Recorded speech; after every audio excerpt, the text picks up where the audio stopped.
Shah news में आपका इस्तकबाल है। ताज़ा तरीन खबरों के लिए देखते रहिए शाह न्यूज।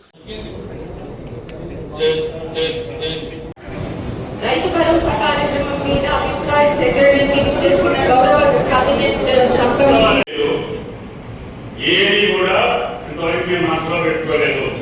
వచ్చిన ఆదాయం కాబట్టి బాధ్యతాయుతంగా ఖర్చు పెట్టాల్సిన అవసరం ఉంది. ఇక్కడ ఈ సందర్భంగా రెండు మాటలు చెప్పారు.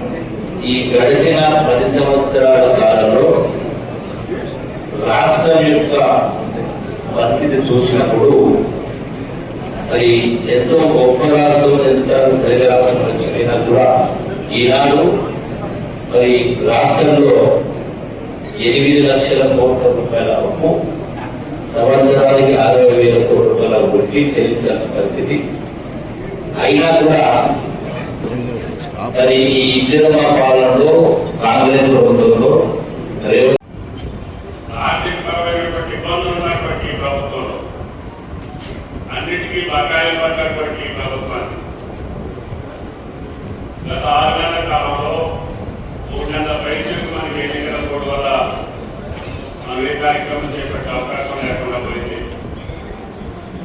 ప్రతి భరోసా కార్యక్రమానికి ముందే రైతాంగ సోదరుల యొక్క అభిప్రాయం తీసుకొని, శాసనసభలో ప్రజాప్రతినిధుల యొక్క అభిప్రాయాలు కూడా తీసుకొని, అన్ని రాజకీయ పార్టీల యొక్క, రైతు సంఘాల యొక్క, నిపుణుల యొక్క సలహాలు తీసుకొని భవిష్యత్తులో రైతు భరోసా ఏ రకంగా ఉంటే సామాన్య రైతుకి, చిన్నకారు రైతుకి, సన్నకారు రైతుకి, చిక్కిన రైతుకి సహాయంగా ఉంటుంది. వాళ్ళ అభిప్రాయాలకు అనుగుణంగా మనం దీన్ని ప్రవేశపెట్టాలి.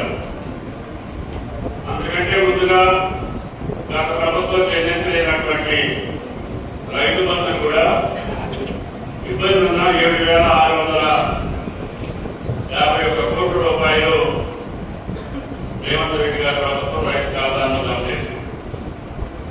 దాంతో పాటుగా రుణమాఫీ కూడా చేస్తామని చెప్పి అది కూడా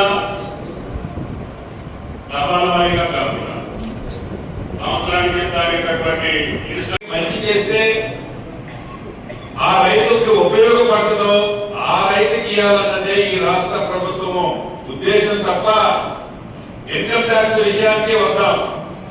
మీలో కొంత అపోహ ఉంది. ఇన్కమ్ ట్యాక్స్ ఎవరైతే అప్లై చేస్తారో అంటే పాన్ కార్డు ఉన్న ప్రతి వాళ్ళకి రైతు భరోసా రాదు అనేది ప్రతిపక్షం వాళ్ళు చేస్తున్న ప్రచారం. ఈనాడు పాన్ కార్డు ప్రతి రైతుకి, ప్రతి కుటుంబానికి ఉంటది. అటువంటి వాళ్ళకి ఇవ్వనని ఈ ప్రభుత్వం ఏనాడు చెప్పలే.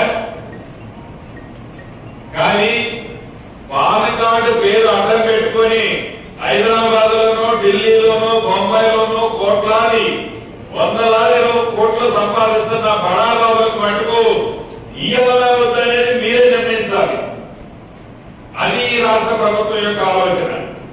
అంతేగాని పాన్ కార్డు ఉంటే ఈ ప్రభుత్వం రైతులకు ఏదో, లేకపోతే ఇంకొకటి ఏదో, లేకపోతే 2 ఎకరాలకే రిస్ట్రిక్ట్ చేసింది అని ఏదైతే కొంతమంది పని కట్టుకొని ప్రచారం చేస్తున్నారో ఈ రాష్ట్ర ప్రభుత్వానికి ప్రియాస్పైడమైన, అంటే ముందే ఏదో మనసులో నిర్ణయించుకొని ఈ సభలో సమావేశాలు జరగటం లేదు అనేది రైతన్నలతో పాటుగా ఎవరైతే విమర్శలు చేస్తున్న ప్రతిపక్ష వాళ్ళు కూడా గమనించాలి.